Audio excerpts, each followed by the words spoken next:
चुनावी हलचल के बीच सहरसा पहुंचे राजद के राज्यसभा सांसद मनोज झा ने जिला कांग्रेस कार्यालय में महागठबंधन कार्यकर्ताओं के साथ एक बैठक की और इस दौरान वे मीडिया से भी मुखातिब हुए। इस दौरान मनोज झा ने प्रधानमंत्री नरेंद्र मोदी पर जमकर तंज कसा। उन्होंने कहा कि बिना हिंदू मुस्लिम किए प्रधानमंत्री एक पार्षद का भी चुनाव जीत नहीं सकते हैं। इंडिया एयरलाइंस 24 वचन जनता के बीच रख रही है। एक तरफ महागठबंधन जन सरोकार मुद्दों की बात कर रहा है तो वहीं दूसरी ओर इस वचन को देख विरोधियों के बीच बौखलाहट हो गई है। उन्होंने कहा कि दुनिया में कहीं भी चुनाव मस्जिद, मंदिर, गुरुद्वारा की भव्यता की साइज पर नहीं होता है।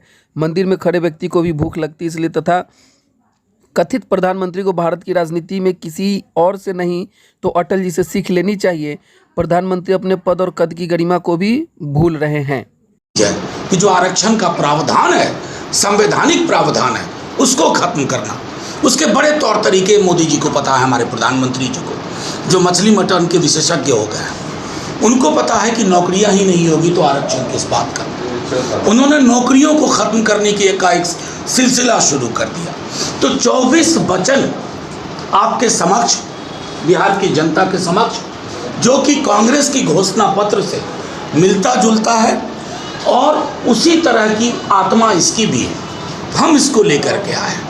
अब बौखलाहट है, बौखलाहट में कोई कुछ भी बोल रहा है। प्रधानमंत्री जी अपने पद की गरिमा और कद की गरिमा भी भूल रहे हैं। एक तरफ महागठबंधन जन सरोकार के मुद्दों की बात कर रहा है, हमारी आपकी थाली की बात कर रहा है। दुनिया में कहीं भी चुनाव मंदिर, मस्जिद, गिरजा, गुरुद्वारा की भव्यता और साइज पे नहीं होता। मंदिर में खड़े व्यक्ति को भी भूख लगती है। मंदिर में प्रार्थना के लिए जुड़े हुए हाथ, उसके परिवार को भी नौकरी चाहिए। मंदिर में खड़ा व्यक्ति, उसके परिवार को, उनकी महिलाओं को भी आर्थिक सबलीकरण चाहिए। क्या एक परिवार के लिए 1400, 1500, 1300, 1200 का सिलेंडर खरीद पाना संभव है? तो 500 रुपये प्रति सिलेंडर का प्रावधान हमने किया और हमने ये भी तय किया कि हमारी सरकार बनते ही हम तमाम वैसी नीतियां लागू करेंगे जिसको इस सरकार ने छोड़ दिया। जैसे रेलवे की भर्ती, किसी को कुछ नहीं पता। और बीते 17 महीने जब तेजस्वी जी ने उप मुख्यमंत्री का दायित्व निभाया, मुझे बेहद खुशी हो रही है। आप कैमरे के साथ या कैमरे के बगैर कहीं भी जाइए और लोगों से पूछिए नौकरी मतलब, तो आपको कहेगा तेजस्वी। ये नौकरी मतलब तेजस्वी हो जाना इस बात का द्योतक है कि अब लोग अपनी थाली देखेंगे, अपना रोजगार देखेंगे, अपना पड़ोस देखेंगे, अपना सौहार्द देखेंगे और नफरत और घृणा जिसका बीज बो बो करके प्रधानमंत्री जी सोचते हैं कि चुनाव जीत जाएंगे, उस नफरत की फसल का भी खात्मा सुनिश्चित करेंगे। महत्वपूर्ण ये है कि नफरत की फसल के बारे में लोगों को अंदाज़ा हो गया है। मैं बार बार कहता हूँ कि मुसलमान इंडिया पाकिस्तान किए बगैर हमारे भारत के तथाकथित यशस्वी प्रधानमंत्री पार्षद का चुनाव नहीं जीत सकते, पार्षद का चुनाव नहीं लड़ सकते।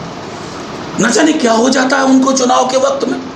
गरिमा विहीन भाषा, किसी के लिए कोई भी टिप्पणी। कल यूपीए की अध्यक्षा के लिए जिस तरह की टिप्पणी कर दी, ये तू तरह की जुबान नहीं चलती है भारत की राजनीति में। किसी और से नहीं तो अटल जी से सीख लो भाई, आप ही की पार्टी के थे। मैं ये नहीं कह रहा हूँ नेहरू जी से सीखो। आप लालू जी पर अशोक भी टिप्पणी करते हैं, राजस्थान में तेजस्वी यादव जी पे टिप्पणी करते हैं। तेजस्वी जी तो सबसे ज़्यादा नौकरी की बात करते हैं, महिलाओं के आर्थिक न्याय की बात करते हैं, रोजगार की बात करते हैं, संविधान बचाने की और उसके लिए प्रतिबद्धता की बात करते हैं। लेकिन आपको क्या दिखता है?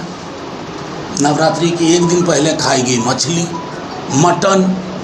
अरे साहब, देश के प्रधानमंत्री हैं आप, अब बहुत बड़े पद पे हैं। नेहरू से लेकर के अटल जी, मनमोहन सिंह जी, इंदिरा जी, वीपी सिंह जी, देवेगौड़ा जी, लाल बहादुर शास्त्री जी और राजीव जी और न जाने कितने लोग, उन्होंने कभी भी अपने पद की गरिमा एक चुनाव की एक सीट के लिए गिरवी नहीं रखा। तो आपसे भी आग्रह है प्रधानमंत्री जी, चुनाव आएंगे, चुनाव जाएंगे, कोई सरकार बनाएगा, कोई विपक्ष में बैठेगा, लेकिन नज़ीर ऐसी खींचिए ना कि लोग याद करें। आपको लोग तमाम उन चीज़ों के लिए याद करेंगे जिसके कारण भाषाई गिरावट आई है।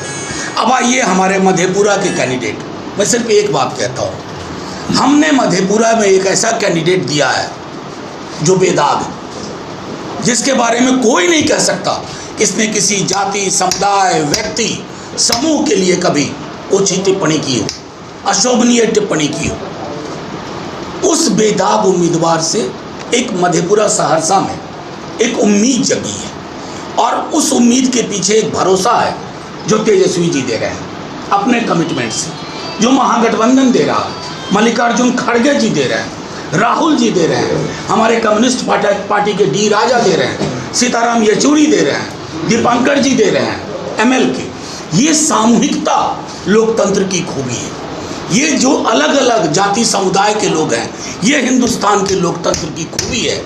इस खूबी को बरकरार रखने में प्रधानमंत्री जी असफल साबित हुए हैं, लेकिन इस धरती से ये बयार उठेगी कि बदलाव होगा।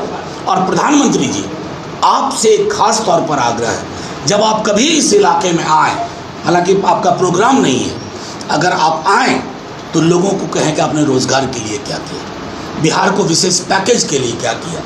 बाकी मछली मटन की कहानी हम सुनते रहेंगे, ये अलग किस्म की धरती है, समाजवाद के बीज हैं यहाँ नफरत की फसल नहीं चलती है।